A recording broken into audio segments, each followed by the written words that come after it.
Hello everyone, एक बार फिर से आपका स्वागत है हमारे इस चैनल पे। आज हम जिस टॉपिक के बारे में आपके साथ डिस्कस करने वाले हैं वो है मार्केटिंग इन्फॉर्मेशन सिस्टम। आज का जो टॉपिक है इंपॉर्टेंट है। अगर आप जो है एग्जाम के पॉइंट ऑफ व्यू से देख रहे हैं तो सिर्फ और सिर्फ 5 मार्क्स का क्वेश्चन इसमें बन सकता है, ज़्यादा लॉन्ग क्वेश्चन बनने के चांसेस बहुत कम है। तो मार्केटिंग इन्फॉर्मेशन सिस्टम का एक छोटा सा शॉर्ट नोट आपको दिख सकता है 5 मार्क्स के नज़रिए से। तो चलिए शुरू करते हैं आज का ये टॉपिक। पर उससे पहले अगर आपने अभी तक हमारे चैनल को सब्सक्राइब नहीं किया है या फिर पहली बार हमारे चैनल पर आ रहे हैं तो चाहिए पहले चैनल को सब्सक्राइब कर लीजिए, साथ में बने हुए छोटे से बेल आइकन को प्रेस कर दीजिएगा ताकि फ्यूचर में हम जितने भी वीडियोस अपलोड करेंगे उसका नोटिफिकेशन जो है आप तक सबसे पहले पहुंच जाएगा। So let's start the video. देखिए, मार्केटिंग इन्फॉर्मेशन सिस्टम होता क्या है। कोई भी व्यक्ति अगर मार्केटिंग करना चाहता है, जैसे कि आप एक बिजनेस के ऐसी पोजीशन पे बैठे हो कि आपको अपने प्रोडक्ट को बेचना है, उसकी मार्केटिंग करनी है, उसके बारे में सारे डिसीजन लेने हैं कि क्या प्राइस होगा, कौन सी जगहों पे बेचा जाएगा, किन किन को बेचा जाएगा या कौन कौन सी ऑडियंस के लिए उसको अवेलेबल कराया जाएगा। तो ऐसे डिसीजंस लेने के लिए आपको जो है आपको इन्फॉर्मेशन चाहिए होगी मार्केट के बारे में कि मार्केट में कैसे कंज्यूमर्स हैं, उनकी प्रायोरिटी क्या होती है, या फिर अभी तक जो कंज्यूमर्स रहे हैं उन्होंने कैसे जो है अपने डिसीजंस लिए हैं किसी भी ऐसे अल्टरनेटिव सामान को लेकर के। तो यानी कि आपको मार्केटिंग की इन्फॉर्मेशन कलेक्ट करनी पड़ेगी ताकि आप अपना जो मार्केटिंग का पूरा एक तरीके से जो भी डिसीजन आप लेने वाले हो उसको एक आप जो है सपोर्ट दे सको कि आपके पास कुछ इन्फॉर्मेशन अवेलेबल है, डाटा अवेलेबल है और उसके जो है बिहाफ पे आप मार्केटिंग के लिए कुछ अपना जो है डिज़ाइन कर सको, अपना आइडियल बना सको। तो मार्केटिंग इन्फॉर्मेशन सिस्टम होता क्या है। मार्केटिंग इन्फॉर्मेशन सिस्टम जो है वो है is a management information system की मैनेजमेंट इन्फॉर्मेशन सिस्टम है जो कि डिज़ाइन किया जाता है to support marketing decision making. जो किस चीज़ के लिए आपको सपोर्ट करता है कि आप मार्केटिंग के जो डिसीजन मेकिंग है उसके लिए ये सपोर्ट करता है।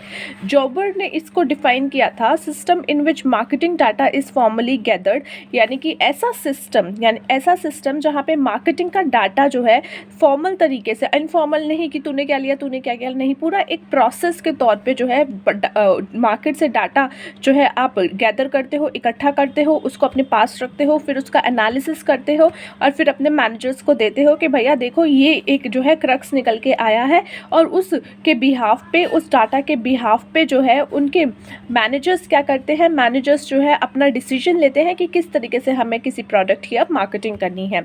So managers in accordance with the informational needs on a regular basis, कि जो भी उनका इंफॉर्मेशन नीड, उनकी ज़रूरत होती है वो उनसे ले लेते हैं और वहाँ पे जो है वो काम करना शुरू कर देते हैं। An overall marketing information system can be defined as a set structure of procedure and method for the regular plan collection, analysis and presentation of information for use in making marketing decision.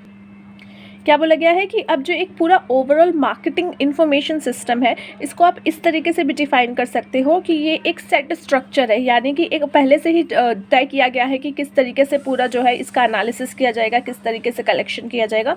तो वो पूरा एक set structure है, procedure है, method है जो कि आप अपने रेगुलर प्लान्ड कलेक्शन के लिए यूज़ कर सकते हो, एनालिसिस के लिए यूज़ करते हो, प्रेजेंटेशन के लिए यूज़ कर सकते हो, of information of use in making marketing decision. Without good marketing information, manager have to use intuitions or guessings in today's fast-changing the competitive market. This invites failure. अब देखो, अगर आपके पास मार्केटिंग का डाटा नहीं है, आपको नहीं पता मार्केट में किस तरीके से कंज्यूमर जो है इस पर रिएक्ट कर रहे हैं, तो अब आपको जो है आपको जो भी आप जो भी डिसीजन लोगे वो किस बेस पे लोगे, अपने इंट्यूशन के बेस पे कि यार अगर मुझे ये प्रोडक्ट अच्छा लग रहा है तो शायद मार्केट में कई लोगों को ये प्रोडक्ट अच्छा लग रहा होगा। तो जैसे कि आपने देखा था कि शार्क टैंक इंडिया में कुछ ऐसे प्रोडक्ट्स आए थे जिनको देख करके वो अपने प्रोडक्ट को लेकर के बहुत कॉन्फिडेंट थे, पर अगर जब उनके सामने वो प्रोडक्ट दिखाया गया शार्क्स के सामने तो उनको लगा शायद ये प्रोडक्ट बिल्कुल ही ख़राब है। तो हो सकता है कि आपको कोई प्रोडक्ट बहुत अच्छा लग रहा हो as a manager, as a marketing manager, और उसके इंट्यूशन पे आप डिसीजंस ले लो, क्योंकि आपके पास मार्केट का डाटा अवेलेबल नहीं है और आपने अपने इंट्यूशन पे जो है डिसीजन ले लिया, तो हो सकता है ये आपको फेलियर की तरफ धकेल दे। तो सेम जो है आप जो है अगर आपके पास डाटा नहीं है, या तो आप इंट्यूशन के बेसिस पे अपना जो है डिसीजन लोगे या फिर एक गेस एंड करोगे कि यार मैं गेस कर रहा हूँ कि शायद अच्छा लगे। तो इस टाइप से अगर आप जो है डिसीजंस लोगे तो वो आपको जो है फेलियर की तरफ ले जाएगा। Next is your an marketing information system is an organised set of data that is analyzed through reports and statistical routines and models on an ongoing basis.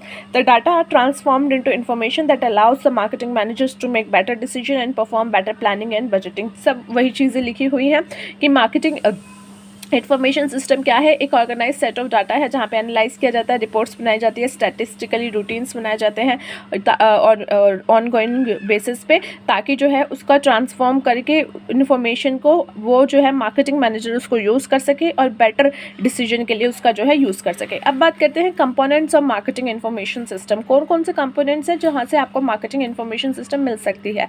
तो बेसिकली 4 तरीक़ों में इसमें बांटा गया है। 4 बेसिक और मेन कंपोनेंट्स हैं इसके MIS के। पहला है इंटरनल रिकॉर्ड्स, दूसरा है मार्केट इंटेलिजेंस, तीसरा है मार्केट रिसर्च, फोर्थ है मार्केटिंग डिसीजन सपोर्ट सिस्टम। पहला क्या है? Internal record. इंटरनल रिकॉर्ड क्या कहता है कि ऐसे रिकॉर्ड्स जो कि आपके इंटरनल आपके ऑर्गेनाइजेशन के अंदर ही है, प्रोवाइड रिलायबल इंटरनल और inside information of the company. अब इनसाइड ऑफ द कंपनी की कौन सी जो है डिटेल उनको चाहिए होगा कि उनकी करंट इन्फॉर्मेशन की, उनकी सेल क्या है, उनका कॉस्ट क्या है, उनकी इन्वेंट्रीज कितनी है, उनके कैश फ्लो कैसे हैं और अदर जो रिसीवेबल है, पेबल है, वो कैसा है। तो ये सब चीज़ें उनकी इंटरनल होती है जो कि मार्केटिंग मैनेजर को पता होनी चाहिए, पता चलती है तभी वो है उसकी इन्फॉर्मेशन उसको कलेक्ट हो पाती है और उसको पता चलता है कि अभी अगर मेरे पास इतना कॉस्ट लग रहा है, इतनी इन्वेंट्री लग रही है, तो अगर मुझे बेटर डिसीजन लेने हैं तो मुझे उसके लिए क्या करना पड़ेगा। तो सबसे पहली चीज़ उसको बेसिक मेन कंपोनेंट्स यानी बेसिक नॉलेज या फिर बेसिक जो है आइडिया उसके पास जो है डाटा, वो इंटरनल रिकॉर्ड्स का होना चाहिए। Next one is marketing intelligence. Marketing intelligence क्या कहता है? Collect information from external sources. External sources यानी कि आपकी कंपनी के बाहर के जो अदर सोर्सेज हैं वहाँ से आप जो है डाटा कलेक्ट कर रहे हो।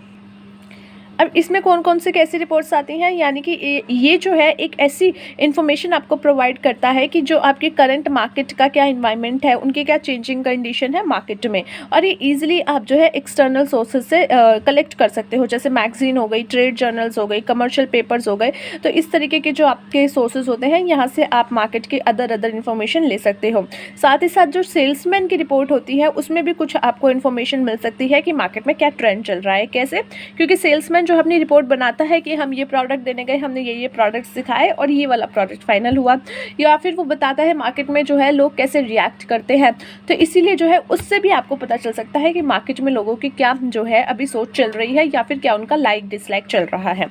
Next come to your marketing research. इसमें क्या है? Is use to solve speak marketing problems of the company. अब इसमें क्या होता है, ये कंडक्ट किया जाता है, मार्केटिंग रिसर्च जो है कंडक्ट किया जाता है ताकि आपकी कंपनी की कोई भी जो है स्पेसिफिक मार्केटिंग की कोई जो प्रॉब्लम है उसको सॉल्व किया जा सके। इसमें अब क्या होता है, आप डाटा कलेक्ट करते हो उस प्रॉब्लम से रिलेटेड और उस डाटा को जो है टेबल फॉर्म में या फिर उसको एनालाइज करते हो और फिर उसका जो है एक कंक्लूजन निकालते हो और उसके बाद क्या करते हो, एक रिकमेंडेशन देते हो कि हमारा जो ये प्रोडक्ट है इसलिए मार्केट में नहीं चल रहा क्योंकि इसका जो है अमाउंट बहुत ज़्यादा है और लोग जो है इकोनॉमिकल चीज़ें देख रहे हैं। तो उस सिचुएशन पे हमें अब क्या करना चाहिए, इसका प्राइस थोड़ा सा कम करना चाहिए और क्वालिटी भी हम थोड़ा सा गिरा दें ताकि हम भी ठीक रहें और मार्केट में भी इसकी जो है डिमांड बढ़ जाए। तो इस तरीके से आप अपनी कोई प्रॉब्लम उठा लीजिए कि हमारी मार्केटिंग की ये प्रॉब्लम है, हमारा प्रोडक्ट नहीं बिक रहा है या फिर ऐसा कुछ हो रहा है, और उसके बारे में जो है डाटा कलेक्ट कीजिए कि अब ऐसा क्यों हो रहा है, क्या मार्केट के लोग ठीक तरीके से देख नहीं पा रहे हैं हमारा प्रोडक्ट या फिर उनकी चॉइसेस अलग है। तो वो डाटा कलेक्ट कीजिए, उनका कंक्लूजन निकालिए और फिर उसके बेस पे एक रिकमेंडेशन दीजिए कि इसकी प्रॉब्लम का क्या सॉल्यूशन निकल सकता है। ठीक है। और marketing research also provide information to the marketing manager. Marketing manager को भी इससे कुछ इन्फॉर्मेशन मिलती है। Now the last one is your marketing decision support system, जहाँ पे क्या होता है, are tool which help marketing manager to analyse data and take better marketing decision. Marketing decision support system यानी कि यहाँ पे कुछ ऐसे टूल्स होते हैं जो कि वो यूज़ करता है, यानी कि मार्केटिंग मैनेजर यूज़ करता है जो भी उसका डाटा है उसको एनालाइज करने के लिए, उसको बेटर, ताकि वो उसको बेटर तरीके से यूज़ कर सके अपने मार्केटिंग डिसीजंस में। अब यहाँ पे कुछ हार्डवेयर्स भी इंक्लूड होते हैं, कंप्यूटर के सॉफ्टवेयर प्रोग्राम्स भी इंक्लूड होते हैं कि कहाँ से जो है आप डाटा डालो और आपको एक रक्स निकल के मिल जाए। तो इस तरीके से कुछ 4 आपके 4 कंपोनेंट्स हैं जहाँ पे मार्केट इन्फॉर्मेशन सिस्टम की आप जो है पूरा कर सकते हो, कैसे उसको निकाल सकते हो। So that's it for today guys. I hope आपको थोड़ा बहुत समझ में आया हो। Take care of yourself, take care of your health. मिलते हैं नेक्स्ट वीडियो में एक अगले टॉपिक के साथ।